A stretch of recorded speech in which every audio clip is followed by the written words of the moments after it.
இந்த வீடியோவை நீங்கள் ஸ்கிப் பண்ணாமல் பாருங்கள்.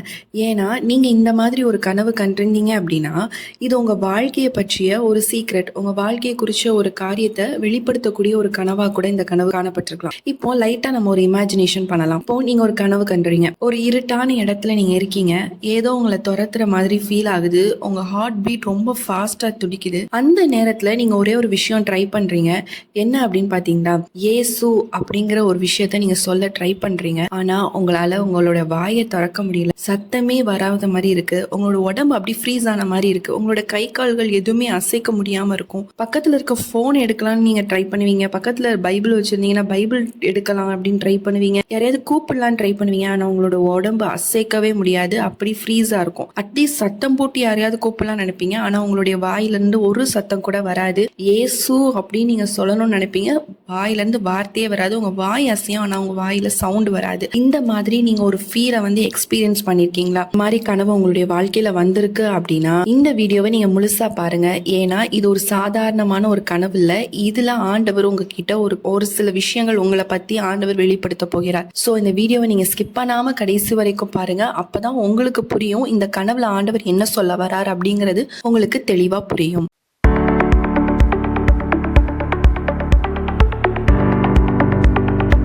ஃபஸ்ட்டு என்னோட லைஃப்பில் நான் எக்ஸ்பீரியன்ஸ் பண்ண விஷயத்த சொல்கிறேன், அதுக்கப்புறம் நம்ம பைபிள் ரிலேட்டடாக சில காரியங்கள் நம்ம பார்க்கலாம். என்ன அப்படின்னா, நான் 5th படிக்கும் பொழுதே நான் எனக்கு அபிஷேகம் கிடைச்சது அப்படிங்கிற காரியத்தை எல்லாத்தையுமே நான் சில வீடியோஸில் நான் எக்ஸ்பிளைன் பண்ணியிருப்பேன். இப்போ தான் நாங்கள் ஒரு பிலீவராக நாங்கள் ஆண்டவருக்குள்ளே நாங்கள் வளர்ந்து வர டைமாக இருக்குது. அப்போ அந்த டைமில் பார்த்தீங்க அப்படின்னா எனக்கு அடிக்கடி இந்த மாதிரி கனவு வரும். ஆனால் என்னால் ஓவர் கம் பண்ண முடியாது. என்ன ஒரு நாய் துரத்திட்டு வர மாதிரி இருக்கும், நான் அது கூட ஃபைட் பண்ணணும்னு நினைப்பேன், என்னோட உடம்பு அசைக்க முடியாது. அட்லீஸ்ட் எனக்கு ரொம்ப பயமாக இருக்கும். அந்த கனவுல நான் ஏசு அப்படின்னு நான் சொல்ல ட்ரை பண்ணுவேன், ஆனா என்னால சுத்தமா முடியாது. பக்கத்துல யாரையாவது எங்க அம்மாவையோ என்னோட அப்பாவையோ என்னோட தங்கச்சியோ நான் எழுப்பணும்னு நினைப்பேன், நான் அவங்கள எழுப்பவே முடியாது. இந்த மாதிரி நான் ரொம்ப ஸ்ட்ரகிள் பண்ணியிருக்கேன் இந்த மாதிரி ஒரு விஷயத்துல. காலையில இருந்துச்சு நான் யோசிச்சு பார்ப்பேன், ஏன் நம்மளால வாயை திறக்க முடியல? நம்ம நல்ல ஸ்பிரிட்ல நம்ம நல்ல அபிஷேகத்துல நிறைய ஒரு நபரா இருக்கும், ஆனா ஏன் நம்மளால அந்த இதை என்னால ஓவர் கம் பண்ண முடியல அப்படின்ட்டு எனக்குள்ள நிறைய கொஸ்டின்ஸ் இந்த மாதிரி எனக்கு அரைஸ் ஆயிட்டே இருந்துச்சு. அப்போ நான் வளர்ந்து வந்ததுக்கு அப்புறம் தான் எனக்கு கொஞ்சம் இதை பத்தி கொஞ்சம் ஐடியா கிடைக்க ஆரம்பிச்சது. அதை பத்தி தான் நம்ம இன்னைக்கு டீட்டெயிலா நம்ம பார்க்க போறோம். அதாவது வசனத்துல சொல்லப்பட்டிருக்கு,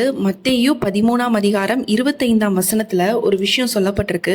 மனுஷர் நித்திரை பண்ணுகையில் அவனுடைய சத்துரு கோதுமைகளுக்குள் களைகளை விதைத்து விட்டு போவான் அப்படின்னு சொல்லி வசனம் சொல்லப்பட்டிருக்கு. அப்போ நம்ம தூங்கும் போதுதான் சத்துரு செயல்படுற டைமா இருக்கு, அங்கதான் ஈவில் ஸ்பிரிட்ஸோட ஆக்டிவ்னஸ் அதிகமா இருக்கு அப்படிங்கறத நம்ம இங்க பார்க்கலாம். இந்த மாதிரி டைம்ல தான், இந்த நைட் டைம்ல தான் என்ன ஆகும் அப்படின்னா நம்மளோட பாடி ரெஸ்ட் மோட்ல இருக்கும், நம்ம உடம்பு தூங்குற மோட்ல இருக்கும். பட் நம்மளுடைய ஸ்பிரிட் பாத்தீங்களா, அது எப்படி இருக்கும் அப்படின்னா ஆக்டிவா இருக்கும். நம்ம நினைப்போம் நம்ம ஃபுல் பாடி ரெஸ்ட் ஆயிட்டு இருக்குன்னு, இல்ல ஸ்பிரிச்சுவல் வேர்ல்டு கண்ணோட்டத்துல நீங்க பாத்தீங்க அப்படின்னா நம்ம உடம்பு ரெஸ்ட் எடுக்கும், பட் நம்மளோட ஸ்பிரிட் எப்படி இருக்கும்னா ஆக்டிவா இருக்கும். நம்ம ஸ்பிரிட் ஆக்டிவா இருக்கிறதுனாலதான் ஈவில் ஸ்பிரிட் இந்த மாதிரி விஷயங்கள் செய்யும் பொழுது நம்மளால ரியாக்ட் பண்ண முடியுது. நம்மளால இந்த மாதிரி ஃபீலிங்ஸ், இந்த மாதிரி நம்ம சொன்னதுல வாயை திறக்க முடியல, இந்த மாதிரி விஷயங்கள் நடக்கிறது ஏன் அப்படின்னா நம்மளுடைய ஸ்பிரிட் ஆக்டிவா இருக்கிறதுனாலதான். வெளியே காட்டுற இமேஜ் இல்ல, நம்ம வெளியே காட்டுற இமேஜ்னா நான் என்ன சொல்ல வரேன் அப்படின்னா நம்ம நல்லா ப்ரேயர் பண்றோம், சர்ச்சுக்கு போறோம், இந்த மாதிரி விஷயங்கள் அல்ல.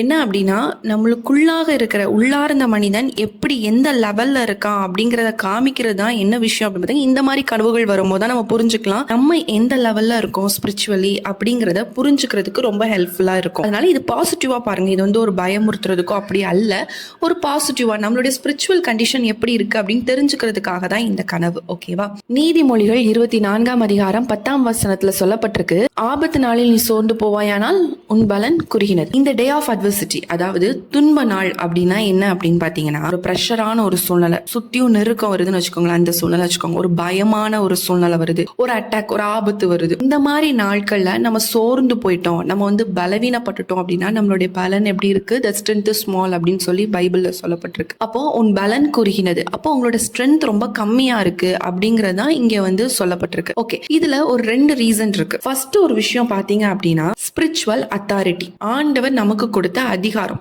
ஆவிக்குரிய வாழ்க்கையில நமக்கு ஆண்டவர் அதிகாரம் கொடுத்திருக்கிறார். லூக்கா 10ஆம் அதிகாரம் 19ஆம் வசனத்துல சொல்லப்பட்டிருக்கு, இதோ சர்ப்பங்களையும் தேள்களையும் மிதிக்கவும் சத்துருவனுடைய சகல வல்லமைகளையும் மேற்கொள்ளவும் உங்களுக்கு அதிகாரம் கொடுக்கிறேன், ஒன்றும் உங்களை சேதப்படுத்தாது. சோ இங்க ஆண்டவர் என்ன சொல்றாரு? நீ சத்துருவோட வல்லமையை மேற்கொள்றதுக்கு நான் உனக்கு அதிகாரம் கொடுக்கிறேன்னு ஆண்டவர் சொல்றாரு. அப்போ நான் ஆண்டவருக்குள்ள இருந்தேன்னா அந்த அத்தாரிட்டி எனக்கு வந்து கொடுக்கப்பட்டிருக்கு, கரெக்டா? ஆனா அதை நம்ம யூஸ் பண்றோமா, அதுதான் இங்க இம்பார்ட்டன்ட். அதை நம்ம யூஸ் பண்றோமா, நம்மளுடைய லைஃப்ல அதை வந்து நடப்பித்து கொண்டு இருக்கிறோமா அப்படின்னு யோசிச்சோம்னா அது நம்ம குறைப்பட்டிருக்கோம் அப்படிங்கறத இந்த கனவு வந்து இண்டிகேட் பண்ணுது. இதுக்கு ஒரு எக்ஸாம்பிள் பார்க்கலாமே. ஒரு போலீஸ் ஆஃபீஸர் இருக்காங்க, அவங்க கிட்ட கன் இருக்கு. இப்போ அவருக்கு கான்ஃபிடன்ஸ் இல்லைன்னா, அவருக்கு ட்ரைனிங் இல்லைன்னா அந்த வெப்பன் யூஸ் ஆகுமா? ஆகாது. அதே மாதிரி தான் இயேசு அப்படிங்கிற ஒரு வார்த்தை மட்டும் அல்ல, அது ஒரு அத்தாரிட்டி, அது ஒரு ஸ்பிரிச்சுவல் பவர். இப்போ நம்மளுக்கு அந்த பிராக்டிஸ் இல்லை அப்படின்னா என்ன ஆக முடியாதுன்னா நம்மளால யூஸ் பண்ண முடியாது அப்படிங்கறத நம்ம தெரிஞ்சுக்கணும். பிலிப்பியர் 2:10 சொல்லப்பட்டிருக்கு, இயேசுவின் நாமத்தில் வானோர் பூதலத்தோர் பூமியின் கீழானோருடைய முழங்கால்கள் யாவும் முடங்கும்படி அப்படின்னு பாக்குறோம். எவ்ரி நீ ஷுட் பவ் அப்படின்னு சொல்லி தான் நம்ம பாக்குறோம். அப்போ இங்க ப்ராப்ளம் என்னன்னா, நம்ம வந்து நம்ம கிட்ட அந்த அத்தாரிட்டி நம்ம யூஸ் பண்றோமா அப்படின்னு தான். ஆண்டவர் நம்மளுக்கு அதிகாரம் கொடுத்திருக்கிறாரு, அதை நம்ம யூஸ் பண்றோமா, அந்த பழக்குவிக்கிறோமா, அந்த ட்ரைனிங் நம்ம கிட்ட இருக்கா அப்படிங்கறத நம்ம வந்து பாக்குறோம். சில பேருக்கு நல்ல சர்ச் ஹேபிட் இருக்கும், சர்ச்ல போய் நாங்க வந்து நல்லா ஆக்டிவா இருப்பாங்க, சர்ச் மீட்டிங்ஸா இருக்கட்டும் எல்லாமே ஆர்கனைஸ் பண்றது A to Z வரைக்கும் எல்லாமே நம்ம செய்யற ஒரு நபரா இருப்போம். ஆனா இன்டிமசி தான் இங்க ரொம்ப இம்பார்ட்டன்ட். இன்டிமசினா எப்படி ப்ரேயர் பண்றது, டெய்லி ப்ரேயர் பண்றோமா அப்படிங்கிறது ரொம்ப முக்கியம். நம்ம வந்து டெய்லி வேதம் வாசிக்கிறோமா, ஆண்டவருக்கும் நமக்கும் உள்ள தொடர்பு எப்படி இருக்கு அப்படிங்கறதான். அப்போ இதுல நம்ம ஸ்ட்ராங்கா இருந்தோம் அப்படின்னா நம்மளுடைய ஸ்பிரிச்சுவல் என்ன ஆகாது, வீக் ஆகாது. நம்மளுடைய ஸ்பிரிட் என்ன ஆகாது, வீக் ஆகாது. ஃபர்ஸ்ட் ஸ்பிரிச்சுவல் அத்தாரிட்டி அது நம்ம கிட்ட குறைவா இருக்கு அப்படிங்கறத இந்த கனவு வந்து காமிக்குது. ரெண்டாவது ஒரு விஷயம் பாத்தீங்க அப்படின்னா ஸ்பிரிச்சுவல் கெப்பாசிட்டி. கெப்பாசிட்டினா என்ன? இப்போ ஒன்றும் இல்லை, ஃபார் எக்ஸாம்பிள் இப்போ நான் வந்து ஒரு நம்ம தண்ணி கேன் இருக்குல்ல, நம்ம வந்து கேன் வந்து நம்ம வெளியே இருந்து வாங்குவோம்ல, இப்போ நான் நல்ல வெயிட் தூக்குற நபர்னா நான் என்ன பண்ணிடுவேன், ஈஸியா நான் அந்த கேனை வந்து அந்த வாட்டர் கேனை வந்து நான் லிஃப்ட் பண்ணிடுவேன். ஆனா எனக்கு வெயிட்டே தூக்காத ஒரு நபர்னா என்னால அதை தூக்க முடியுமா? அப்படி நான் தூக்குறேன்னு எனக்கு இடுப்பு வலிக்கும், கை வலிக்கும், கால் வலிக்கும், இந்த மாதிரி இருக்கு. இது ஒரு ஜிம்முக்கு போறீங்க, ஜிம் போற ஒரு நபரா இருக்கீங்க அப்படின்னா, இப்போ வந்து புதுசா நீங்க போறீங்க, போயிட்டு ஒரு 10 கிலோ 100 கிலோ வெயிட்டை தூக்குங்கன்னா நம்மளால தூக்க முடியுமா? முடியாது. ஆனா அங்க பிராக்டிஸ்டா இருப்பாங்கல்ல, அவங்களால தூக்க சொல்லுங்க, அவங்களால முடியும். அப்போ அதே மாதிரி தான் கெப்பாசிட்டி அப்படிங்கிறது எப்படின்னா நம்மளை வந்து விரிவாக்குறது. இப்போ ஒரு டம்ளர் இருக்கு, இப்போ அந்த டம்ளர்ல அந்த அளவு தான் பிடிக்க முடியும். அது வந்து நம்ம எக்ஸ்ட்ராவா நீங்க தண்ணி ஊத்திக்கிட்டே இருந்தீங்கன்னா என்ன ஆகும், ஓவர்வெல்ம் ஆகும், அது கீழே வழிஞ்சு விழும், ஒட்டிட்டே இருக்குமே தவிர அதால வந்து அந்த டம்ளருக்குள்ள அந்த அவ்வளோ தண்ணியும் பிடிச்சு வைக்க முடியாது. ஸோ கெப்பாசிட்டி ஆண்டவர் பார்ப்பார், நமக்குள்ள அந்த கெப்பாசிட்டி இருக்கா, நம்ம விரிஞ்சு கொடுக்குற அந்த தன்மை இருக்கா அப்படிங்கறத ஆண்டவர் பார்ப்பாரு. இந்த கெப்பாசிட்டி வீக்கா இருக்கு, கெப்பாசிட்டினா நம்ம அதை வளர்த்துக்கிறதுக்கான ஒரு இன்ட்ரெஸ்ட், ஒரு எலாஸ்டிக் இருக்கு வச்சுக்கோங்களேன், ஒரு எலாஸ்டிக் பேண்ட் இருக்கு, ஒரு ரப்பர் பேண்ட் இருக்கு, அது நீங்க இழுக்க இழுக்க என்ன ஆகும், இழுத்துக்கிட்டே போகும். அது எவ்வளோ அதோட கெப்பாசிட்டி இருக்கிற வரைக்கும் நீங்க அது ஒரு லிமிட்டுக்கு மேல போயிட்டீங்கன்னா உடஞ்சிரும். பட் ஆனா அது என்ன ஆகும், விரிஞ்சு கொடுத்துக்கிட்டே இருக்கும்ல. அதே மாதிரி நம்ம ஆண்டவர் நமக்குள்ள செயல்படுறதுக்கும் ஆண்டவரோட வார்த்தை நமக்குள்ள நிக்கிறதுக்கும் நம்ம வந்து இருதயத்தை நம்ம ஓபன் பண்ணி கொடுக்குறோமா, இல்ல ஆண்டவர் கொடுக்கறத ஃபுல்லா அப்சர்வ் பண்ணிக்கிற மாதிரி நம்ம ஒரு பாத்திரமா இருக்கோமா அப்படிங்கறத இந்த கனவு வந்து இண்டிகேட் பண்ணுது. எப்படி நான் வந்து இதை வந்து நான் கெப்பாசிட்டியை வளர்த்துக்கிறது அப்படின்னு பாத்தீங்க அப்படின்னா, யூதா 1:20 சொல்லப்பட்டிருக்கு, நீங்களோ பிரியமானவர்களே உங்கள் மகா பரிசுத்தமான விசுவாசத்தின் மேல் உங்களை உறுதிப்படுத்தி கொண்டு பரிசுத்த ஆவிக்குள் ஜெபம் பண்ணி building up your self on your most Holi faith அப்படின்னு சொல்லி இங்கிலீஷ் பைபிள்ல வந்து சொல்லப்பட்டிருக்கு. அப்போ எப்படி நம்ம வந்து பில்டு பண்ணணுமா, ஆண்டவரோட பரிசுத்த ஆவியானவரோட என்ன பண்ணணும், அவரோட விசுவாசத்தினால அவரோட பரிசுத்த ஆவியானவரால நம்ம என்ன பண்ணிருக்கணும், நிரம்பப்பட்டிருக்கணும், ஜெபத்துல தரித்திருக்கணும். இந்த கெப்பாசிட்டி என்னாகும், அதிகமாகும் அப்படிங்கறத புரிஞ்சுக்கணும். இது ரெண்டும் தாண்டி ஒரு விஷயம் இருக்கு, ஸ்பிரிச்சுவல் பேட்டில், ஆவிக்குரிய போராட்டமா கூட இருக்கலாம். சில நேரம் சத்ருவே நம்மள வந்து என்ன பண்ணுவோம் அப்படின்னா சொல்ல விடாம நம்மளை போட்டு அமுக்கிற மாதிரி இருக்கும். எந்திரிச்சதுக்கு அப்புறம் நம்ம நினைப்போம், கனவுல என்ன பண்ணிடுவோம்னா நம்மளுக்குள்ள ஒரு பயம் வந்துடும். அப்ப நம்ம என்ன நினைப்போம், நான் இன்னும் பிரேயர் லைஃப்ல கரெக்டா இல்ல போல, அந்த ஒரு ஃபியர், அந்த ஒரு பயத்திலேயே என்ன பண்ணுவோம், சத்ருவானன் வச்சுட்டு ஆண்டவருக்குள்ள இல்லாம நம்மள ட்ராக் மாத்துறதுக்கு நம்ம பண்ற ஒரு விஷயமா கூட இருக்கலாம். இந்த மாதிரி கனவு வந்தாலும் நம்ம என்ன பண்ணணும், பயத்திலிருந்து நம்ம வெளியே வரணும். ஒருவேளை சாத்தான் வச்ச ட்ராப்பா இருந்தா கூட நம்ம அதை ஓவர் ட்ராக் பண்ணி வர முடியும். அப்ப நான் இதை வளர்த்துக்கிறதுக்கு நான் என்ன பண்ணணும் அப்படின்னு கேட்டீங்க அப்படின்னா, ஃபர்ஸ்ட் வந்து ஹானஸ்டான ஒரு ரிப்பெண்டன்ஸ் இருக்கணும், ஒரு முழுமையான ஒரு மன மாறுதல் நமக்குள்ள இருக்கணும். 1 யோவான் 1:9 சொல்லப்பட்டிருக்கு, நம்முடைய பாவங்களை நாம் அறிக்கையிட்டால் பாவங்களை நமக்கு மன்னித்து, so if we confess our sins he is faithful to forgive us. அதான் நான் தான் ஃபுல் பாவத்தை ஒப்பு கொடுத்து தானே நான் பிரேயர் லைஃப்ல வந்திருக்கேன் அப்படின்னா, நம்ம நாளுக்கு நாள் பாவம் செஞ்சுக்கிட்டே இருக்கோம். நம்ம வந்து நம்மள அறிஞ்சும் சரி அறியாமலும் சரி நிறைய பாவங்கள் செய்வோம். ஸோ கன்ஃபஸ் ஈச் சின், நம்ம செய்யற ஒவ்வொன்றையும் ஸ்பெசிஃபிக்கா சொல்லி இப்போ நான் ஒரு இடத்துக்கு இப்போ வேலை பார்க்குறேன்னு வச்சுக்கோங்க, அங்கே நான் ஒரு சில சூழ்நிலை நிமித்தமா நான் போய் சொல்லிக்கலாம், ஆண்டவரே நான் இன்றைக்கு இந்த இடத்துல இந்த சூழ்நிலை நிமித்தமா நான் போய் சொல்லிட்டேன், என்ன மன்னிச்சிருங்க. சில டைம் நம்மளுக்கு மறந்துருக்கும், அதனால நீங்க வந்து காமனா நம்ம சொல்லலாம், ஆண்டவர்கிட்ட ஸ்பெசிஃபிக்காக மன்னிப்பு கேட்கறதுக்கு பழகிக்கோங்க. நான் இப்போ என்னோட ஹஸ்பண்ட் கிட்ட கோவப்பட்டேன் அப்படின்னா என்ன பண்ணுவேன்னா, எனக்கு ஒரு மாதிரி மனசு அன்னைக்கு வந்து ரொம்ப கில்ட்டாக இருக்கும். அப்போ நான் அப்படியுமே அவங்க கிட்ட வந்து நான் போய் சாரி கேட்பேன். அதுக்கப்புறம் நைட் உட்காந்து ப்ரேயர் பண்ணுவேன். ஆண்டவரே, நான் தெரியாமல் அன்னைக்கு ரியாக்ட் பண்ணிட்டேன், நான் மன்னிச்சிருங்க.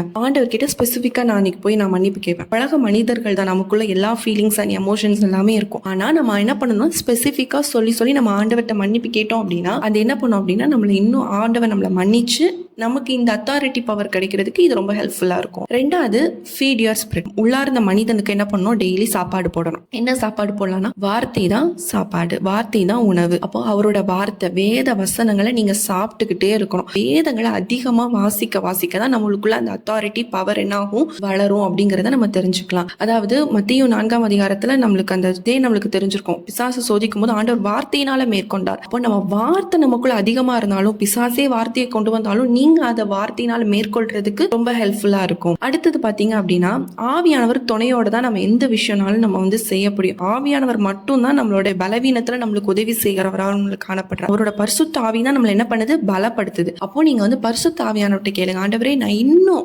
ஆவிக்குரிய வாழ்க்கையில வளரணும், அந்த அத்தாரிட்டியை நான் பெற்றுக்கொள்ளணும் அப்படின்னு சொல்லி நம்ம ஆவிக்குரிய வாழ்க்கையில ஆண்டவர்கிட்ட நம்ம கேட்டா மட்டும்தான் ஆண்டவர் என்ன பண்ணுவார் அப்படின்னா நம்மளுக்கு கொடுப்பார் அப்படிங்கிறத தெரிஞ்சுக்கோங்க. இது எல்லாமே நம்ம கரெக்டா இருப்போம். சில பேர் சொல்வீங்க, நான் நல்லா பைபிள் வாசிக்கிறேன், நான் எல்லாமே கரெக்டா தான் பண்றேன் அப்படின்னு சொன்னாலும் சில சுபாவங்கள், சில ஆக்டிவிட்டீஸ்கள் நமக்குள்ள அப்படியே தான் இருக்கும். இந்த சுபாவங்கள் இதெல்லாமே சேஞ்ச் ஆனா மட்டும்தான் நம்ம என்ன பண்ண முடியும்னா இன்னும் நம்ம பெர்ஃபெக்டா மாற முடியும். இந்த மாதிரி விஷயங்கள் வரும்போது நம்ம ஓவர் கம் பண்ண முடியும் அப்படிங்கறத தெரிஞ்சுக்கோங்க. அப்போ நான் சொன்னேன்ல, நான் வந்து ரட்சிக்கப்பட்ட புதுசுல வந்து எனக்கு இப்படி அடிக்கடி வரும், என்னால ஓவர் கம் பண்ண முடியாது. இந்த மாதிரி நான் வந்து வாய் திறக்க முடியாது, வாய் திறந்தாலும் சவுண்ட் வராது, இந்த மாதிரி நான் கஷ்டப்பட்டுட்டு இருந்தேன். கொஞ்சம் வருஷங்கள் கழிச்சு தான் எனக்கு இதை பத்தி தெரிஞ்சது. அப்போ நம்ம இன்னும் பிரேயர்ல டெவலப் ஆகணும். ஏன்னா அப்போ வந்து ஸ்கூலுக்கு போயிட்டு வரோம், கொஞ்சம் விளையாட்டு புத்தியா இருப்போம்ல, அதனால நான் வந்து அந்த அளவுக்கு பைபிள் ரீட் பண்றது கிடையாது. பட் ஆனா ஒரு லிமிட் மேல எனக்குள்ளாக ஒரு இன்ட்ரெஸ்ட் வர ஆரம்பிச்சு, ஒரு தாகம் வர ஆரம்பிச்சு, ஆண்டவர் தான் நம்மளுக்கு எல்லாமே அப்படின்னு தாகம் வர ஆரம்பிச்சு, அவர் என்ன பண்ணனா டெய்லி என்னால பிரேயர் டைம்ல இருக்க முடியுமோ அந்த அளவுக்கு பிரேயர் டைம்ல இருந்து என்னையே ஆண்டவருக்குள்ள முழுமையுமா அர்ப்பணிக்க ஆரம்பிச்சதுக்கு அப்புறம் நான் இந்த மாதிரி அதே மாதிரி கனவுகள் நான் பார்க்க ஆரம்பிச்சேன். என்ன வந்து ஒரு நாய் துரத்துற மாதிரி கனவுகள் நான் பார்க்க ஆரம்பிச்சேன். சில டைம் நான் வந்து ஏதோ ஒரு கருப்பு உருவமோ, ஏதோ ஒரு விசித்திரமான அலங்கோலமான அசிங்கமான ஒரு சர்ப்பமா இருக்கலாம், ஒரு உருவமா இருக்கலாம், என்னை துரத்திட்டு வர மாதிரி இந்த மாதிரிலாம் கனவு வந்திருக்கு. அப்ப அந்த டைம் நான் தப்பிச்சு ஓடணும்னு நினைப்பேன், ஆனா எனக்குள்ள பயம் இருக்காது. அதுக்கப்புறம் சில டைம் நான் எதிர்த்து நிற்பேன். சில கனவுல எல்லாம் பாத்தீங்கன்னா நான் அந்த நாயோட வாயெல்லாம் அப்படி கிழிக்கிற மாதிரி இந்த மாதிரிலாம் எனக்கு கனவு வரும். நான் புரிஞ்சுக்கிட்டேன், நம்ம பிரேயர்ல அதிகமா இருக்க நம்மளால இந்த ட்ரீம் என்ன பண்ண முடியுது, ட்ரீம்லயே நம்மளால ஓவர் கம் பண்ண முடியுது. அப்புறம் தான் எனக்கு கொஞ்சம் கொஞ்சமா நாலேஜ் வர ஆரம்பிச்சு, நம்ம பாடி வந்து ரெஸ்ட்ல இருந்தாலும் நம்ம ஸ்பிரிட் ஆக்டிவா இருக்கும், இதை வச்சுதான் நம்ம ஐடென்டிஃபை பண்ணிக்கிறோம்னு அதுக்கப்புறம் தான் ஆரம்பிச்சேன். ஸோ இதே மாதிரி நம்மளும் ப்ரேயர் லைஃப்ல அதிகமா இருக்க என்ன ஆகலாம், நம்மளும் என்ன பண்ணலாம்னா ஓவர் கம் பண்ணலாம் அப்படின்னு தெரிஞ்சுக்கோங்க. ஒரே ஒரு விஷயம் மட்டும் நான் ஷேர் பண்ணிக்கிறேன். என்ன அப்படின்னா, அப்போ நான் இவ்வளோ நல்லா டெவலப் ஆகி நல்ல ப்ரேயர்ல இருந்த ஒரு பர்சன் தான். அப்போ என்ன ஆகுதுன்னா, ஆஃப்டர் மேரேஜ் பார்த்தீங்கன்னா எனக்குள்ளாக சில கமிட்மெண்ட்ஸ், ஃபேமிலி பார்த்துக்கணும், ஹஸ்பண்ட் பார்த்துக்கணும், இந்த மாதிரி ஒரு விஷயம் வந்தனால என்ன ஆயிட்டுனா ப்ரேயர்ல நான் வந்து டவுன் ஆயிட்டேன். அதான் உண்மை. இப்போ என்னை வந்து பெருமைப்படுத்தி சொல்றதுனால எனக்கு ஒன்றும் கிடைக்க போறதில்லை. ஸோ நான் ஃபேஸ் பண்ண மாதிரி நிறைய பேர் ஃபேஸ் பண்ணியிருப்பீங்க. ஸோ இதை உங்கள் லைஃப்லையும் நீங்கள் எக்ஸ்பீரியன்ஸ் பண்ணியிருப்பீங்க. நான் சொன்னேன்னா உங்களுக்கு கொஞ்சம் மோட்டிவேட்டாக இருக்கும்னு தான் நான் சொல்கிறேன். அப்போ என்ன ஆயிடுச்சு அப்படின்னா, மேரேஜ் லைஃப் வந்தோன்னா நிறைய கமிட்மெண்ட்ஸு, ஒர்க்கு, இப்படி அப்புறம் நான் ஒர்க் பண்ணுறேன், இதெல்லாம் போயிட்டு இருந்தனால என்ன ஆயிடுச்சு அப்படின்னா என்னால் ப்ரேயருங்கிறதுல டைம் கொடுக்க முடியலை. அதான் உண்மை. ப்ரையாரிட்டி என்ன ஆயிடுச்சு அப்படின்னா மாறிடுச்சு, அவ்வளோதான். என் ஹஸ்பண்டு அப்படிங்கிற என்ன புதுசாக கல்யாணம் இருக்குது அப்படிங்கிறப்போ அந்த மாதிரி ப்ரையாரிட்டி நான் மாற்றிட்டேன். அதான் நான் பண்ண ஒரு பெரிய மிஸ்டேக். என்னாச்சு அப்படின்னா, எனக்கு வந்து அடிக்கடி எனக்கு வந்து சில சவுண்ட்ஸ் எனக்குள்ளே கேட்க ஆரம்பிச்சது. நான் படுத்திருப்பேன், எனக்கு சில கனவுகள் வரும், நான் திரும்பி ஃபர்ஸ்ட் மாதிரி பயப்பட ஆரம்பிச்சேன். அப்போ இந்த பயம் தான் என்னை வந்து என்ன பண்ணுச்சுன்னா ஓவர் கம் பண்ணுச்சு. அதை வந்து நான் பயந்து எந்திரிச்சிருவேன்.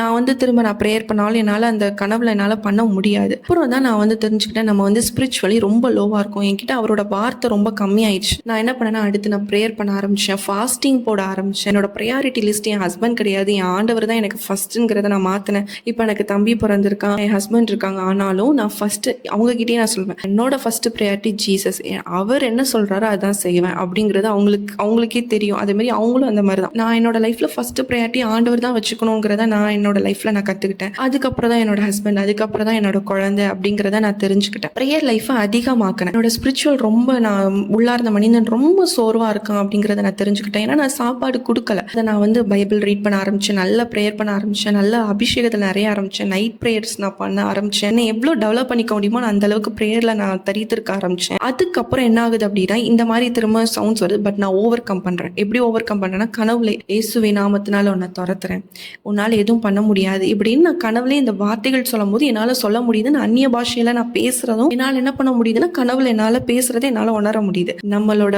ப்ரேயர் லைஃப் குறைஞ்சிருச்சுன்னா இங்கே வந்து நம்ம எதுவும் பண்ண முடியாது. ஸோ இது டெவலப் பண்ணுறதுக்கு தான் நம்ம வந்து பார்க்கணும் அப்படிங்கிற ஒரு விஷயம் மட்டும்தான். ஸோ இதுலேயே உங்களுக்கு புரிஞ்சிருக்கும் இதில் வந்து என்ன விஷயங்கள் அப்படிங்கிறதெல்லாம் நம்ம பார்த்தோம். ஸோ உங்களுக்கு ஒரு ஐடியா கிடைச்சிருக்கும் அப்படின்னு நான் கர்த்தருக்குள் விசுவாசிக்கிறேன். இந்த வீடியோ உங்களுக்கு ரொம்ப யூஸ்ஃபுல்லாக இருந்துச்சு அப்படின்னா கண்டிப்பாக கமெண்ட் செக்ஷனில் சொல்லுங்கள். இந்த வீடியோ நீங்கள் அனைவருக்கு ஷேர் பண்ணுங்கள். இந்த மாதிரி ப்ராப்ளம்ஸோட நிறைய பேர் இருக்கலாம். ஸோ இதுக்கு என்ன பதில் அப்படின்னு கூட தெரியாமல் இருக்கலாம். ஸோ அவங்களுக்கு இது ரொம்ப யூஸ்ஃபுல்லாக இருக்கும். நம்ம சேனல் புதுசாக பார்த்துட்டு இருக்கீங்க அப்படின்னா கண்டிப்பாக சப்ஸ்கிரைப் பண்ணிக்கோங்க. நம்ம டெய்லி ஒரு நாள் விட்டு ஒரு நாள் நம்ம கண்டிப்பாக வீடியோஸ் போட்டுட்ருக்கோம். உங்களுக்கு ரொம்ப யூஸ்ஃபுல்லாக இருக்கும். நீங்கள் தொடர்ந்து பாருங்கள். மெசேஜஸ் அப்படின்னு பிளேலிஸ்ட் வச்சிருக்கோம். அதில் நீங்கள் பார்த்தீங்கன்னா நம்மளோட மெசேஜஸ் எல்லாமே போட்டிருக்கோம். நீங்கள் பாருங்கள். அண்ட் மார்னிங் வித் ஜீசஸ் அப்படிங்கிற சேனலில் நம்ம மார்னிங் அதிகாலை ஜெபம் போட்டுட்ருக்கோம். நீங்கள் அதுவும் பாருங்கள். 5:30 மணிக்கு போட்டுட்ருக்கோம். அதுவும் பாருங்கள். அது உங்களுடைய ஆவிக்குரிய வாழ்க்கைக்கு ரொம்ப பிரயோஜனமாக இருக்கும். உங்களுக்கு ப்ரேயர் சப்போர்ட் தேவைப்படுது, இல்லைனா எனக்கு வந்து சில கொஷின்ஸ் இருக்குது நான் கேட்கணும், இந்த மாதிரி உங்களுக்குள்ள ஒரு கவுன்சிலிங் வேணும், இந்த மாதிரி நினச்சிங்க அப்படின்னா ஸ்க்ரீனில் தர வாட்ஸ்அப் நம்பருக்கு கால் பண்ணுங்கள், இல்லை மெசேஜ் பண்ணுங்கள், இல்லைனா வாய்ஸ் நோட் கூட கொடுங்க. கண்டிப்பாக நாங்கள் உங்களுக்காக ஜெபிக்கிறோம். மீண்டும் உங்களை அடுத்த ஒரு வீடியோவில் சந்திக்கிறோம். கர்த்தர் உங்களை ஆசீர்வதிப்பார். ஆமேன்.